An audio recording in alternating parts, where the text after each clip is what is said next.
ਸਤਿ ਸ੍ਰੀ ਅਕਾਲ ਜੀ। Enjoy stories channel ਵਿੱਚ ਤੁਹਾਡਾ ਸਵਾਗਤ ਹੈ। ਸ਼ੁਰੂ ਕਰਦੇ ਹਾਂ ਅੱਜ ਦੀ ਕਹਾਣੀ। ਮਾਂ ਨੂੰ ਆਪਣੇ ਕਮਰੇ ਵਿੱਚ ਸੁੱਤੇ ਦੇਖ ਵਰਿੰਦਰ ਦਾ ਖੂਨ ਖੌਲ ਗਿਆ ਤੇ ਚੀਕਦਾ ਹੋਇਆ ਬੋਲਿਆ, ਮਾਂ, ਤੁਹਾਨੂੰ ਕਿੰਨੀ ਵਾਰ ਕਿਹਾ ਹੈ ਕਿ ਬੱਚਿਆਂ ਦੇ ਕਮਰੇ ਵਿੱਚ ਨਾ ਸੋਇਆ ਕਰੋ, ਪਰ ਤੈਨੂੰ ਤਾਂ ਸਮਝ ਨਹੀਂ ਆਉਂਦੀ।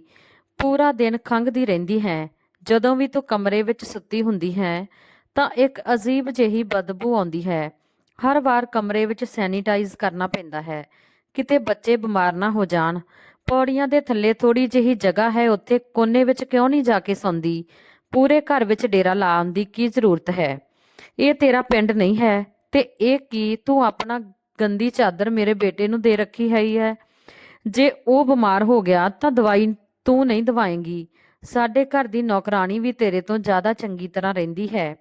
ਬੇਟੇ ਦੀਆਂ ਕੌੜੀਆਂ ਗੱਲਾਂ ਸੁਣ ਕੇ ਸੁਰਜੀਤ ਕੌਰ ਦੀਆਂ ਅੱਖਾਂ ਵਿੱਚੋਂ ਹੰਝੂ ਵਹਿ ਨਿਕਲੇ। ਹੁਣ ਘੂਰ ਘੂਰ ਕੇ ਕੀ ਦੇਖ ਰਹੀ ਹੈ? ਜਾ ਇੱਥੋਂ। ਉਦੋਂ ਹੀ ਬਾਹਰੋਂ ਉਹਨਾਂ ਦੀ ਨੂੰਹ ਪਰਵਿੰਦਰ ਦੀ ਆਵਾਜ਼ ਆਈ, ਸੁਣੋ ਜੀ, ਮੈਂ ਰਾਤ ਨੂੰ ਪਾਰਟੀ ਵਿੱਚ ਥੱਕ ਗਈ ਸੀ। ਮੇਰੇ ਤੋਂ ਅੱਜ ਕੋਈ ਕੰਮ ਨਹੀਂ ਹੋਵੇਗਾ। ਬੁੜੀ ਨੂੰ ਕਹਿ ਕੇ ਘਰ ਦਾ ਸਾਰਾ ਕੰਮ ਸੰਭਾਲ ਲਵੇਗੀ।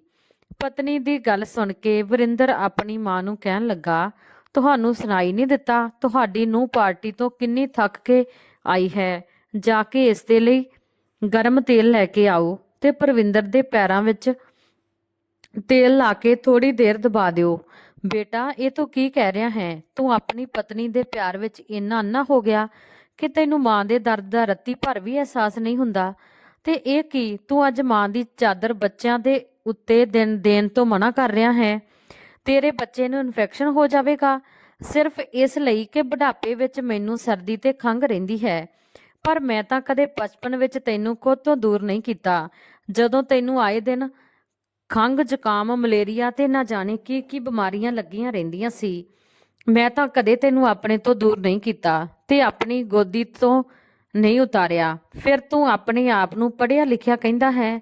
ਜੇ ਪੜ੍ਹ ਲਿਖ ਕੇ ਇਨਸਾਨ ਤੇਰੇ ਵਰਗਾ ਬਣਦਾ ਹੈ ਤਾਂ ਵੱਡਾ ਹੋ ਕੇ ਆਪਣੇ ਮਾਪਿਓ ਦੇ ਨਾਲ ਅਜਿਹਾ ਦੁਰਵਿਹਾਰ ਕਰਦਾ ਹੈ ਤਾਂ ਲਾਹਨਤ ਹੈ ਤੇਰੇ ਵਰਗੇ ਪੜ੍ਹੇ ਲਿਖੇ ਬੱਚਿਆਂ ਤੇ।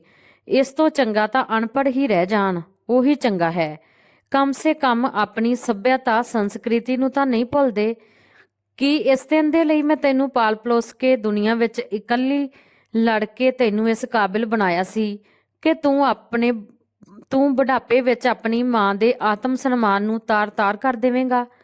ਕੀ ਕੁਝ ਨਹੀਂ ਕੀਤਾ ਮੈਂ ਤੇਰੇ ਲਈ, ਪਰ ਅੱਜ ਤੂੰ ਆਪਣੀ ਪਤਨੀ ਦੇ ਅੱਗੇ ਇੱਕ ਮਾਂ ਦਾ ਸਨਮਾਨ ਨੂੰ ਮਿੱਟੀ ਵਿੱਚ ਮਿਲਾ ਦਿੱਤਾ। ਇੰਨਾ ਕਹਿ ਕੇ ਸੁਰਜੀਤ ਜੀ ਆਪਣੇ ਕਮਰੇ ਵਿੱਚ ਆ ਗਈ ਤੇ ਫੁੱਟ-ਫੁੱਟ ਕੇ ਰੋਣ ਲੱਗੀ। ਕੀ ਕੁਝ ਨਹੀਂ ਕੀਤਾ ਮੈਂ ਇਸ ਦੇ ਲਈ, ਪਰ ਅੱਜ ਇਸ ਨੇ ਸਾਰੀਆਂ ਹੱਦਾਂ ਪਾਰ ਕਰ ਦਿੱਤੀਆਂ। ਸੁਰਜੀਤ ਕੌਰ ਨੇ ਕਿੰਨੀਆਂ ਦਿੱਕਤਾਂ ਦਾ ਸਾਹਮਣਾ ਕਰਕੇ ਬੇਟੇ ਨੂੰ ਪਾਲ ਪਲੋਸ ਕੇ ਕਾਬਿਲ ਬਣਾਇਆ ਸੀ ਕਿ ਉਹ ਉਹਨਾਂ ਦਾ ਦਿਲ ਹੀ ਜਾਣਦਾ ਸੀ। ਬਦਕਿਸਮਤੀ ਨਾਲ ਪਤੀ ਦੀ ਮੌਤ ਤੋਂ ਬਾਅਦ ਕਿਸੇ ਸਕੂਲ ਵਿੱਚ ਸੁਰਜੀਤ ਜੀ ਨੂੰ ਸਕੂਲ ਵਿੱਚ ਸਾਫ਼ ਸਫਾਈ ਦੀ ਨੌਕਰੀ ਮਿਲ ਗਈ ਤਾਂ ਉਹਨਾਂ ਦੇ ਬੇਟੇ ਵਰਿੰਦਰ ਨੂੰ ਵੀ ਸਕੂਲ ਵਾਲਿਆਂ ਨੇ ਫ੍ਰੀ ਵਿੱਚ ਪੜ੍ਹਨ ਦਾ ਮੌਕਾ ਦੇ ਦਿੱਤਾ। ਸਕੂਲ ਵਿੱਚ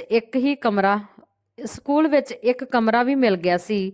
ਇਸ ਤਰ੍ਹਾਂ ਹੀ ਹੌਲੀ-ਹੌਲੀ ਟਾਈਮ ਲੰਘਣ ਲੱਗਿਆ। ਸਕੂਲ ਵਿੱਚ ਸਾਫ਼ ਸਫਾਈ ਕਰਕੇ ਬੇਟੇ ਨੂੰ ਪੜ੍ਹਾਇਆ ਤੇ ਨੌਕਰੀ ਤੋਂ ਬਾਅਦ ਪਰਵਿੰਦਰ ਨਾਲ ਉਸ ਦਾ ਵਿਆਹ ਕਰਵਾ ਦਿੱਤਾ। ਸੋਚਿਆ ਸੀ ਕਿ ਨੂੰਹ ਆਵੇਗੀ ਤਾਂ ਇੰਨੇ ਸਾਲਾਂ ਵਿੱਚ ਜੋ ਉਹਨਾਂ ਦੇ ਇਕੱਲੇਪਨ ਦਾ ਦਰਦ ਹੈ ਉਹ ਸਹਿੰਦੀ ਆ ਰਹੀ ਸੀ, ਉਹ ਖਤਮ ਹੋ ਜਾਵੇਗਾ। ਪਰ ਕੋਈ ਕਿੰਨਾ ਵੀ ਚਾਹ ਲਏ, ਮਿਲਣਾ ਉਹੀ ਹੈ ਜਿੰਨਾ ਕਿਸਮਤ ਵਿੱਚ ਹੁੰਦਾ ਹੈ। ਹੌਲੀ-ਹੌਲੀ ਨੂੰਹ ਨੇ ਉਹਨਾਂ ਦੀ ਦੁਰਦਸ਼ਾ ਕਰਨੀ ਸ਼ੁਰੂ ਕਰ ਦਿੱਤੀ। ਇੱਥੋਂ ਤੱਕ ਕਿ ਨਹਾਉਣ ਧੋਣ ਤੇ ਖਾਣ ਪੀਣ ਤੇ ਵੀ ਪਾਬੰਦੀ ਲਗਾ ਦਿੱਤੀ ਸੀ। ਅੱਜ ਨੂੰਹ ਪੁੱਤ ਦੇ ਵਿਆਹ ਦੀ ਸਾਲਗਿਰਾ ਸੀ ਤੇ ਉਹ ਆਪਣੇ ਘਰ ਤੇ ਬਾਹਰ ਇੱਕ ਛੋਟੀ ਜਿਹੀ ਕੋਠੜੀ ਵਿੱਚ ਪਈ ਹੋਈ ਆਰਾਮ ਕਰ ਰਹੀ ਸੀ। ਸੁਰਜੀਤ ਜੀ ਆਪਣੇ ਮੰਜੇ ਤੇ ਪਈ ਹੋਈ ਸੀ ਕਿ ਉਦੋਂ ਹੀ ਦਰਵਾਜ਼ੇ ਤੇ ਜ਼ੋਰਦਾਰ ਖੜਕਾ ਹੋਇਆ ਤੇ ਦਰਵਾਜ਼ਾ ਖੁੱਲ ਗਿਆ। ਦੋ ਆਦਮੀ ਸੁਰਜੀਤ ਜੀ ਨੂੰ ਮੰਜੀ ਸਮੇਤ ਚੱਕ ਕੇ ਇੱਕ ਕਿਨਾਰੇ ਵਿੱਚ ਲੈ ਗਏ ਤੇ ਉਹਨਾਂ ਦੀ ਮੰਜੀ ਇੱਕ ਕਿਨਾਰੇ ਤੇ ਕਰ ਦਿੱਤੀ। ਸੁਰਜੀਤ ਜੀ ਹੜਬੜਾ ਕੇ ਉੱਠੀ ਤੇ ਉਹਨਾਂ ਨੂੰ ਪੁੱਛਣ ਲੱਗੀ, ਇਹ ਸਭ ਕੀ ਹੋ ਰਿਹਾ ਹੈ? ਉਹ ਕਹਿਣ ਲੱਗੇ, ਸਾਨੂੰ ਇਸ ਕਮਰੇ ਵਿੱਚੋਂ ਪੱਖਾ ਖੋਲਣ ਦੇ ਲਈ ਭੇਜਿਆ ਗਿਆ ਹੈ, ਇਸ ਲਈ ਤੈਨੂੰ ਪਾਸੇ ਕੀਤਾ ਹੈ ਮਾਂ ਜੀ। ਇੱਕ ਆਦਮੀ ਨੇ ਕਿਹਾ ਹੈ ਪੱਖਾ ਖੋਲਣ ਨੂੰ। ਪਰ ਕਿਸ ਨੇ ਭੇਜਿਆ ਹੈ? ਬਹੂ ਨੇ।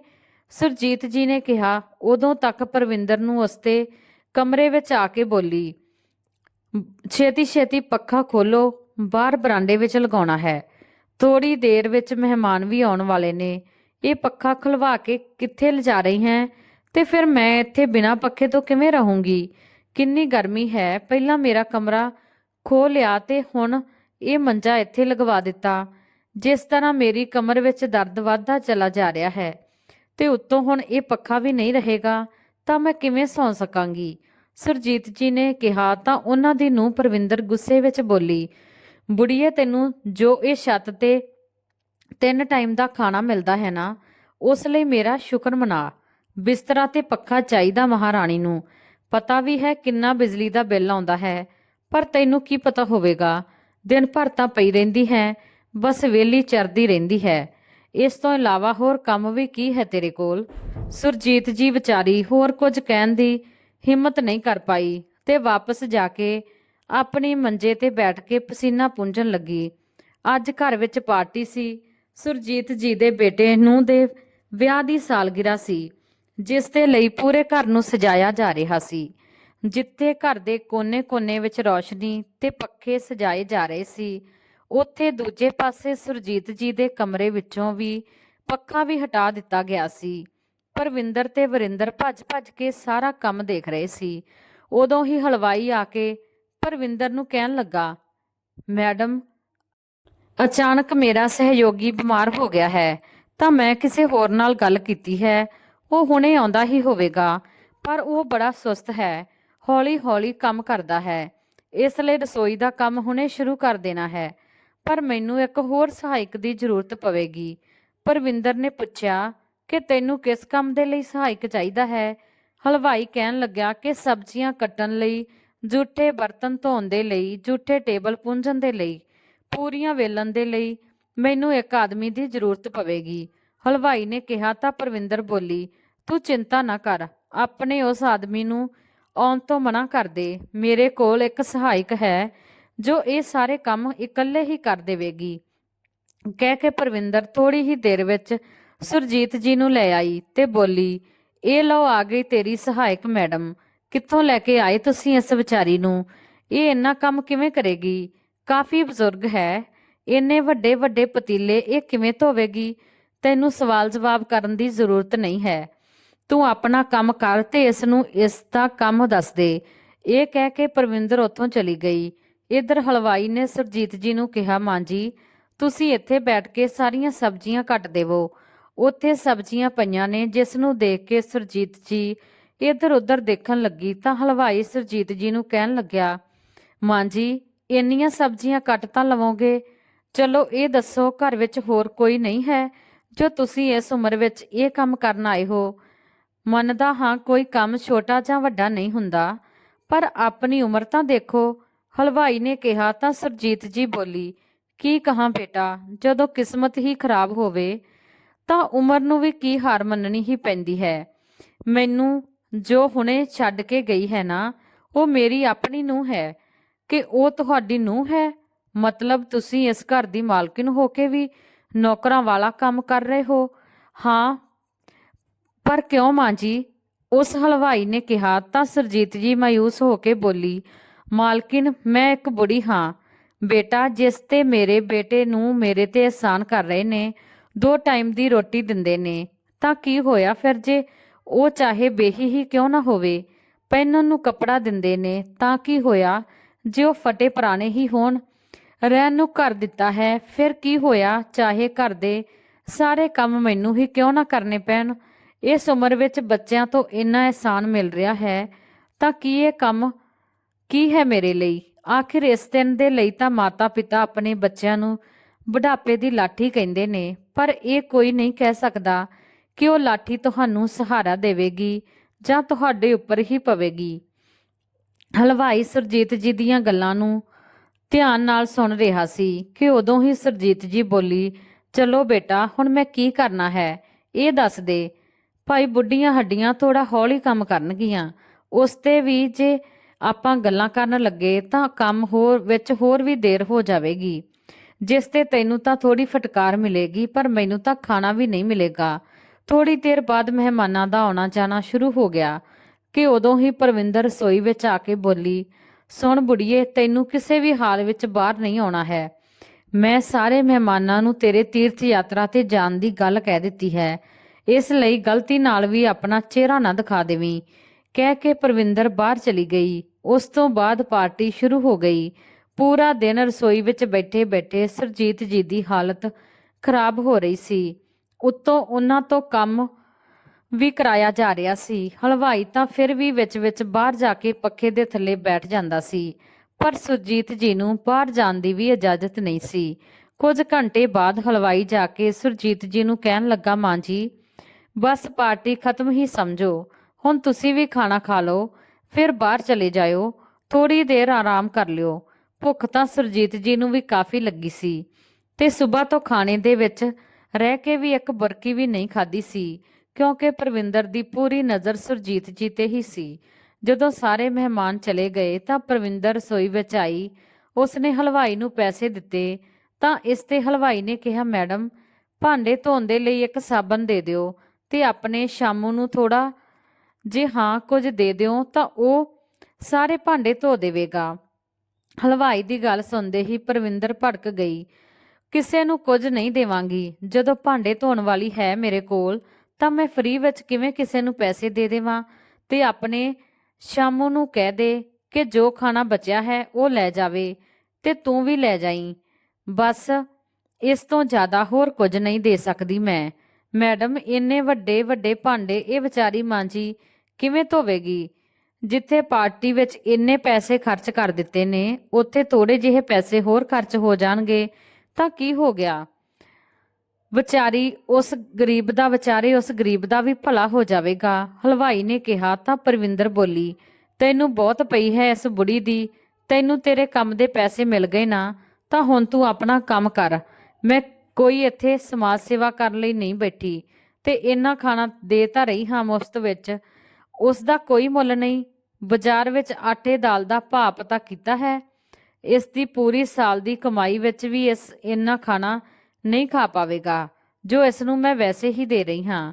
ਪਰਵਿੰਦਰ ਨੇ ਕਿਹਾ ਤਾਂ ਹਲਵਾਈ ਬੋਲਿਆ, ਪਰ ਮੈਡਮ ਜੀ, ਮਾਂ ਜੀ ਨੇ ਵੀ ਕੁਝ ਨਹੀਂ ਖਾਧਾ। ਉਹ ਕਦੋਂ ਤੋਂ ਕੰਮ ਵਿੱਚ ਲੱਗੀ ਹੋਈ ਹੈ ਤੇ ਜਦੋਂ ਇੰਨਾ ਖਾਣਾ ਬਚ ਹੀ ਗਿਆ ਹੈ ਤਾਂ ਉਹਨਾਂ ਦੇ ਲਈ ਵੀ ਕੁਝ ਰੱਖ ਲਓ। ਹਲਵਾਈ ਦੇ ਇੰਨਾ ਕਹਿੰਦੇ ਹੀ ਪਰਵਿੰਦਰ ਜ਼ੋਰ ਨਾਲ ਬੋਲੀ ਕਿ ਤੂੰ ਇੱਥੋਂ ਜਾਂਦਾ ਹੈ ਜਾਂ ਨਹੀਂ, ਜਾਂ ਫਿਰ ਤੁਹਾਡੇ ਤੋਂ ਇਹ ਖਾਣਾ ਵੀ ਲੈ ਲਵਾਂ। ਵੈਸੇ ਵੀ ਅਜਿਹਾ ਖਾਣਾ ਇਸ ਬੁੜੀ ਨੂੰ ਪਚਦਾ ਨਹੀਂ ਹੈ। ਹਲਵਾਈ ਵਿਚਾਰਾ ਹੋਰ ਕੀ ਬੋਲਦਾ। ਉਸਨੇ ਸੁਰਜੀਤ ਜੀ ਨੂੰ ਇੱਕ ਤਰਸ ਭਰੀ ਨਿਗਾਹ ਨਾਲ ਦੇਖਿਆ ਤੇ ਚਲਾ ਗਿਆ। ਉਸਦੇ ਜਾਂਦੇ ਹੀ ਪਰਵਿੰਦਰ ਸੁਰਜੀਤ ਜੀ ਨੂੰ ਕਹਿਣ ਲੱਗੀ, ਸੁਣ ਬੁੜੀਏ, ਅਜੇ ਕੰਮ ਖਤਮ ਨਹੀਂ ਹੋਇਆ। ਸਾਰੇ ਭਾਂਡੇ ਧੋਣੇ ਨੇ, ਉਸ ਤੋਂ ਬਾਅਦ ਇਸ ਜਗ੍ਹਾ ਦੀ ਸਫਾਈ ਵੀ ਕਰਨੀ ਹੈ। ਨੂੰਹ ਦੀ ਗੱਲ ਸੁਣ ਕੇ ਸੁਰਜੀਤ ਜੀ ਬੋਲੀ, ਬਹੂ, ਤੂੰ ਸਾਰਾ ਖਾਣਾ ਉਹਨਾਂ ਨੂੰ ਦੇ ਦਿੱਤਾ, ਮੈਂ ਕੀ ਖਾਊਂਗੀ? ਮੈਨੂੰ ਬਹੁਤ ਜ਼ੋਰਾਂ ਦੀ ਭੁੱਖ ਲੱਗੀ ਹੈ। ਬੁੜੀਏ, ਇਹ ਸਾਰਾ ਕੰਮ ਪਹਿਲਾਂ ਖਤਮ ਕਰ ਲਾ, ਫਿਰ ਦੇਵਾਂਗੀ ਖਾਣਾ। ਮੈਨੂੰ ਪਤਾ ਹੈ ਜੇ ਪਹਿਲਾਂ ਹੀ ਤੈਨੂੰ ਖਾਣਾ ਮਿਲ ਗਿਆ ਤਾਂ ਤੂੰ ਸੁਸਤ ਹੋ ਜਾਵੇਂਗੀ ਤੇ ਕੰਮ ਨਹੀਂ ਕਰੇਂਗੀ। ਇਸ ਲਈ ਪਹਿਲਾਂ ਕੰਮ ਖਤਮ ਕਰ, ਫਿਰ ਖਾਣਾ ਮਿਲੇਗਾ। ਪਰ ਖਾਣਾ ਤਾਂ ਤੂੰ ਸਭ ਦੇ ਦਿੱਤਾ। ਸੁਰਜੀਤ ਜੀ ਨੇ ਕਿਹਾ, ਓਹੋ ਬੁੜੀਏ, ਤੈਨੂੰ ਕੀ ਲੱਗਿਆ? ਅੱਜ ਘਰ ਵਿੱਚ ਪਾਰਟੀ ਹੈ ਤਾਂ ਤੈਨੂੰ ਵੀ ਦਾਵਤ ਮਿਲੇਗੀ। ਤੇਰਾ ਖਾਣਾ ਫਰਿੱਜ ਵਿੱਚ ਪਿਆ ਹੈ, ਕੱਲ ਦੀ ਬਚੀ ਹੋਈ ਦਾਲ ਚੌਲ ਪਏ ਨੇ, ਵੱਡੀ ਆਈ ਪੂਰੀਆਂ ਛੋਲੇ ਖਾਣ ਵਾਲੀ। ਇੰਨਾ ਕਹਿ ਕੇ ਪਰਵਿੰਦਰ ਉੱਥੋਂ ਚਲੀ ਗਈ। ਉਸ ਦੇ ਜਾਂਦੇ ਹੀ ਸੁਰਜੀਤ ਜੀ ਆਪਣੇ ਹੰਝੂ ਰੋਕ ਨਾ ਸਕੀ। ਸਵੇਰ ਤੋਂ ਕੰਮ ਕੀਤਾ, ਇੱਕ ਬੁਰਕੀ ਵੀ ਮੂੰਹ ਵਿੱਚ ਨਹੀਂ ਪਾਈ ਸੀ, ਪਰ ਫਿਰ ਵੀ ਉਸ ਨੂੰ ਮਿਲਿਆ ਕਿ ਉਹੀ ਬੇਹੀ ਦਾਲ ਚਾਵਲ। ਆਖਿਰ ਅਜਿਹਾ ਵੀ ਕੀ ਪਾਪ ਕੀਤਾ ਸੀ ਮੈਂ, ਜੋ ਮੈਨੂੰ ਇਹ ਦਿਨ ਦੇਖਣਾ ਪੈ ਰਿਹਾ ਹੈ। ਸੋਚਦੇ ਹੋਏ ਸੁਰਜੀਤ ਜੀ ਉੱਥੋਂ ਖੜੀ ਹੋ ਗਈ ਕਿ ਚਲੋ, ਭੁੱਖ ਤਾਂ ਜ਼ੋਰਾਂ ਦੀ ਲੱਗੀ ਹੈ, ਉਸ ਨੂੰ ਮਿਟਾਉਣਾ ਤਾਂ ਪਵੇਗਾ ਹੀ, ਚਾਹੇ ਦਾਲ ਚੌਲ ਬੇਹੇ ਹੀ ਕਿਉਂ ਨਾ ਹੋਣ। ਮਨ ਵਿੱਚ ਬੜਬੜਾਉਂਦੇ ਹੋਏ ਸੁਰਜੀਤ ਜੀ ਜੂਠੇ ਭਾਂਡਿਆਂ ਨੂੰ ਸਮੇਟਣ ਲੱਗੀ, ਪਰ ਜਦੋਂ ਉਹ ਇੱਕ ਪਤੀਲਾ ਲੈ ਕੇ ਉਸ ਨੂੰ ਢੱਕਣ ਨੂੰ ਹਟਾਉਣ ਲੱਗੀ ਤਾਂ ਹੈਰਾਨ ਹੋ ਗਈ, ਕਿਉਂਕਿ ਉਸ ਵਿੱਚ ਥੋੜਾ ਖਾਣਾ ਬਚਿਆ ਸੀ। ਉਹ ਸਮਝ ਗਈ ਕਿ ਇਹ ਉਸ ਹਲਵਾਈ ਦਾ ਕੰਮ ਹੈ। ਉਸਨੇ ਸਾਰਾ ਖਾਣਾ ਲਿਜਾਂਦੇ ਸਮੇਂ ਮੇਰੇ ਲਈ ਸਾਰੇ ਪਤੀਲਿਆਂ ਵਿੱਚ ਥੋੜਾ ਥੋੜਾ ਖਾਣਾ ਛੱਡ ਦਿੱਤਾ। ਸੁਰਜੀਤ ਜੀ ਹਲਵਾਈ ਨੂੰ ਦਵਾਵਾਂ ਦੇਣ ਲੱਗੀ ਤੇ ਛੇਤੀ ਛੇਤੀ ਖਾਣਾ ਖਾਣ ਲੱਗੀ। ਖਾਣਾ ਖਾ ਕੇ ਸੁਰਜੀਤ ਜੀ ਵੱਡੇ ਵੱਡੇ ਪਤੀਲਿਆਂ ਨੂੰ ਬੜੀ ਮਿਹਨਤ ਨਾਲ ਧੋ ਰਹੀ ਸੀ ਕਿ ਉਦੋਂ ਹੀ ਉਹਨਾਂ ਦਾ ਬੇਟਾ ਵਰਿੰਦਰ ਉੱਥੇ ਆ ਕੇ ਬੋਲਿਆ, ਹੌਲੀ ਹੌਲੀ ਕਿਉਂ ਕਰ ਰਹੀ ਹੈ ਮਾਂ? ਥੋੜਾ ਜਿਹਾ ਜਲਦੀ ਜਲਦੀ ਹੱਥ ਚਲਾ। ਖਾਂਦੀ ਤਾਂ ਇੰਨਾ ਹੈ, ਸਭ ਕਿੱਥੇ ਚਲਾ ਜਾਂਦਾ ਹੈ? ਇਹ ਸੁਣ ਕੇ ਸੁਰਜੀਤ ਜੀ ਬੋਲੀ, ਹਾਂ ਬੇਟਾ, ਖਾਂਦੀ ਤਾਂ ਬਹੁਤ ਹਾਂ, ਪਰ ਖਾਣਾ ਨਹੀਂ। ਆਪਣੀ ਇੱਜ਼ਤ, ਆਪਣਾ ਮਾਣ। ਪਤਾ ਨਹੀਂ ਲੋਕ ਬੱਚਿਆਂ ਦੇ ਲਈ ਇੰਨੀਆਂ ਮਿਹਨਤਾਂ ਕਿਉਂ ਕਰਦੇ ਨੇ। ਜੋ ਬੱਚੇ ਵੱਡੇ ਹੋ ਕੇ ਆਪਣੇ ਮਾਤਾ ਪਿਤਾ ਦੇ ਨਾਲ ਅਜਿਹਾ ਵਰਤਾਅ ਕਰਨ, ਅਜਿਹੇ ਬੱਚਿਆਂ ਤੋਂ ਤਾਂ ਬੇਔਲਾਦ ਹੋਣਾ ਹੀ ਚੰਗਾ ਹੈ। ਸੁਰਜੀਤ ਜੀ ਦੀ ਗੱਲ ਸੁਣ ਕੇ ਵਰਿੰਦਰ ਬੋਲਿਆ, ਕਹਿ ਤਾਂ ਇਸ ਤਰ੍ਹਾਂ ਰਹੀ ਹੈ ਬੁੜੀਏ, ਜਿਵੇਂ ਮੈਨੂੰ ਪੈਦਾ ਕਰਕੇ ਮੇਰੇ ਤੇ ਬਹੁਤ ਵੱਡਾ ਅਹਿਸਾਨ ਕੀਤਾ ਹੋਵੇ। ਚੰਗਾ ਹੁੰਦਾ ਜੋ ਤੂੰ ਮੈਨੂੰ ਪੈਦਾ ਹੀ ਨਾ ਕਰਦੀ, ਤਾਂ ਅੱਜ ਸ਼ਾਇਦ ਮੈਂ ਕਿਸੇ ਅਮੀਰ ਦੇ ਘਰ ਵਿੱਚ ਜਨਮ ਲੈਂਦਾ। ਦਿੱਤਾ ਹੀ ਕੀ ਹੈ ਅੱਜ ਤੱਕ ਤੂੰ ਮੈਨੂੰ? ਖੁਦ ਕੰਗਾਲ ਹੈ, ਮੈਨੂੰ ਕੀ ਦੇਵੇਂਗੀ? ਉੱਤੋਂ ਇੰਨੇ ਸਾਲਾਂ ਤੋਂ ਮੇਰੇ ਸਿਰ ਤੇ ਬੋਝ ਬਣੀ ਹੋਈ ਹੈ। ਤੈਨੂੰ ਪਾਲਦੇ ਪਾਲਦੇ ਤਾਂ ਮੈਂ ਹੀ ਚਲਾ ਜਾਊਂਗਾ। ਵਰਿੰਦਰ ਨੇ ਕਿਹਾ ਤਾਂ ਸੁਰਜੀਤ ਜੀ ਬੋਲੀ, ਬੇਟਾ, ਹਮੇਸ਼ਾ ਤੋਂ ਤਾਂ ਇਹੀ ਸੁਣਦੀ ਆਈ ਹਾਂ ਕਿ ਮਾਤਾ ਪਿਤਾ ਬੱਚਿਆਂ ਨੂੰ ਪਾਲਦੇ ਨੇ, ਪਰ ਅੱਜ ਜਾਣਿਆ ਕਿ ਬੱਚੇ ਵੀ ਮਾਤਾ ਪਿਤਾ ਨੂੰ ਪਾਲਦੇ ਨੇ। ਹਾਂ, ਤਾਂ ਪਾਲ ਹੀ ਤਾਂ ਰਹੇ ਹਾਂ ਮਾਤਾ ਪਿਤਾ ਨੂੰ, ਆਪਣੇ ਬੱਚਿਆਂ ਦੇ ਲਈ ਕੀ ਕੀ ਨਹੀਂ ਕਰਦੇ। ਤੇ ਇੱਕ ਤੂੰ ਇੱਕ ਟੁੱਟਿਆ ਫੁੱਟਿਆ ਘਰ ਦਿੱਤਾ ਹੈ ਮੈਨੂੰ, ਜਿਸ ਨੂੰ ਬਣਾਉਣ ਵਿੱਚ ਮੇਰੀ ਇੰਨੀ ਮਿਹਨਤ ਲੱਗ ਗਈ ਹੈ। ਉੱਤੋਂ ਤੇਰਾ ਖਾਣਾ ਪੀਣਾ, ਦਵਾਈਆਂ, ਕੱਪੜਿਆਂ ਦੇ ਖਰਚ ਕੀ ਘੱਟ ਨੇ ਜੋ ਇੰਨਾ ਬੋਲ ਰਹੀ ਹੈ? ਕਹਿ ਕੇ ਵਰਿੰਦਰ ਉੱਥੋਂ ਚਲਾ ਗਿਆ। ਬੇਟੇ ਦੀਆਂ ਗੱਲਾਂ ਸੁਣ ਕੇ ਸੁਰਜੀਤ ਜੀ ਦੀਆਂ ਅੱਖਾਂ ਭਰ ਆਈਆਂ ਤੇ ਸੋਚਣ ਲੱਗੀ ਕਿ ਬੱਚੇ ਇਹ ਕਿਵੇਂ ਭੁੱਲ ਜਾਂਦੇ ਨੇ ਕਿ ਉਹਨਾਂ ਦਾ ਜੀਵਨ ਹੀ ਮਾਤਾ ਪਿਤਾ ਦੀ ਦੇਣ ਹੈ, ਜੋ ਉਹ ਆਪਣੀ ਪੂਰੀ ਜ਼ਿੰਦਗੀ ਦੇ ਕੇ ਵੀ ਨਹੀਂ ਚੁਕਾ ਸਕਦੇ। ਖੈਰ, ਸੁਰਜੀਤ ਜੀ ਨੂੰ ਹੁਣ ਇਹਨਾਂ ਸਭ ਗੱਲਾਂ ਦੀ ਆਦਤ ਹੋ ਗਈ ਸੀ। ਇੱਕ ਦਿਨ ਸੁਰਜੀਤ ਜੀ ਘਰ ਦੇ ਵਿਹੜੇ ਵਿੱਚ ਝਾੜੂ ਲਗਾ ਰਹੀ ਸੀ ਕਿ ਉਦੋਂ ਹੀ ਉੱਥੇ ਉਹੀ ਹਲਵਾਈ ਆਇਆ। ਉਸ ਨੂੰ ਦੇਖ ਕੇ ਪਰਵਿੰਦਰ, ਜੋ ਵਿਹੜੇ ਵਿੱਚ ਬੈਠੀ ਫੋਨ ਤੇ ਗੱਲਾਂ ਕਰ ਰਹੀ ਸੀ, ਕਹਿਣ ਲੱਗੀ, ਕੀ ਹੋਇਆ, ਕੀ ਚਾਹੀਦਾ?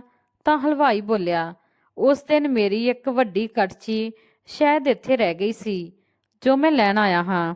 ਤਾਂ ਪਰਵਿੰਦਰ ਬੋਲੀ, ਜਾ ਕੇ ਰਸੋਈ ਵਿੱਚ ਦੇਖ ਲੈ। ਤੇ ਆਪਣੀ ਸੱਸ ਨੂੰ ਕਹਿਣ ਲੱਗੀ, ਬੁੜੀਏ, ਤੂੰ ਵੀ ਤਾਂ ਜਾ ਇਸ ਦੇ ਨਾਲ ਅੰਦਰ, ਦੇਖੀ ਕਿਤੇ ਸਾਡਾ ਸਮਾਨ ਹੀ ਚੋਰੀ ਨਾ ਕਰਕੇ ਲੈ ਜਾਵੇ। ਕੋਈ ਭਰੋਸਾ ਨਹੀਂ ਹੈ ਇਹਨਾਂ ਲੋਕਾਂ ਦਾ। ਪਰਵਿੰਦਰ ਨੇ ਕਿਹਾ ਤਾਂ ਸੁਰਜੀਤ ਜੀ ਹਲਵਾਈ ਦੇ ਪਿੱਛੇ ਪਿੱਛੇ ਰਸੋਈ ਵਿੱਚ ਚਲੀ ਗਈ। ਰਸੋਈ ਵਿੱਚ ਜਾਂਦੇ ਹੀ ਹਲਵਾਈ ਬੋਲਿਆ, ਮਾਂ ਜੀ ਸੁਣੋ, ਮੈਂ ਤਾਂ ਇੱਥੇ ਬਸ ਕੜਛੀ ਦੇ ਬਹਾਨੇ ਨਾਲ ਆਇਆ ਹਾਂ। ਦਰਅਸਲ ਗੱਲ ਕੁਝ ਹੋਰ ਹੈ। ਉਸ ਦਿਨ ਤੂੰ ਦੱਸ ਰਹੀ ਸੀ ਨਾ ਕਿ ਤੁਹਾਨੂੰ ਹਲਵਾ ਤੇ ਖੀਰ ਬਹੁਤ ਵਧੀਆ ਬਣਾਉਣੀ ਆਉਂਦੀ ਹੈ, ਇਸ ਲਈ ਤੇਰੇ ਲਈ ਇੱਕ ਚੰਗੀ ਖਬਰ ਲੈ ਕੇ ਆਇਆ ਹਾਂ। ਨਰਾਤੇ ਚੱਲ ਰਹੇ ਨੇ ਤਾਂ ਇੱਕ ਸੇਠ ਭੰਡਾਰਾ ਕਰਵਾ ਰਿਹਾ ਹੈ। ਜੇ ਭੰਡਾਰੇ ਵਿੱਚ ਤੂੰ ਹਲਵਾ ਤੇ ਖੀਰ ਪੂਰੀ ਬਣਾ ਦਿੱਤੀ ਤਾਂ ਤੂੰ ਯਕੀਨ ਮੰਨ, ਤੇਰਾ ਜੀਵਨ ਹੀ ਬਦਲ ਜਾਵੇਗਾ। ਪਰ ਮੈਂ ਇੱਥੋਂ ਕਿਤੇ ਨਿਕਲ ਨਹੀਂ ਸਕਦੀ, ਤਾਂ ਉੱਥੇ ਕਿਵੇਂ ਜਾਊਂਗੀ? ਤੇ ਬੇਟੇ ਬਹੂ ਦੀ ਗੁਲਾਮੀ ਦੀ ਜ਼ਿੰਦਗੀ ਤੋਂ ਹੀ ਪਰੇਸ਼ਾਨ ਹਾਂ। ਜੇ ਉਹਨਾਂ ਨੂੰ ਮੇਰੇ ਇਸ ਕੰਮ ਦਾ ਪਤਾ ਲੱਗਿਆ ਤਾਂ ਉਹ ਮੈਨੂੰ ਘਰ ਤੇ ਬਾਹਰ ਦੋਨੋਂ ਜਗ੍ਹਾ ਤੇ ਕੰਮ ਕਰਾ ਕਰਾ ਕੇ ਪੀਸ ਦੇਣਗੇ। ਨਾ ਬਾਬਾ ਨਾ, ਤੂੰ ਤਾਂ ਰਹਿਣ ਦੇ ਮੇਰੇ ਲਈ ਇੰਨਾ ਸੋਚਣ ਨੂੰ। ਉਸ ਦੇ ਲਈ ਸ਼ੁਕਰੀਆ, ਪਰ ਮੈਨੂੰ ਆਪਣਾ ਹੁਨਰ ਕਿਸੇ ਨੂੰ ਨਹੀਂ ਦਿਖਾਉਣਾ। ਸੁਰਜੀਤ ਜੀ ਨੇ ਕਿਹਾ ਤਾਂ ਹਲਵਾਈ ਬੋਲਿਆ, ਮਾਂ ਜੀ ਤੂੰ ਇੱਥੋਂ ਕੋਈ ਹੋਰ ਬਹਾਨਾ ਬਣਾ ਕੇ ਚਲੀ ਜਾਵੀਂ।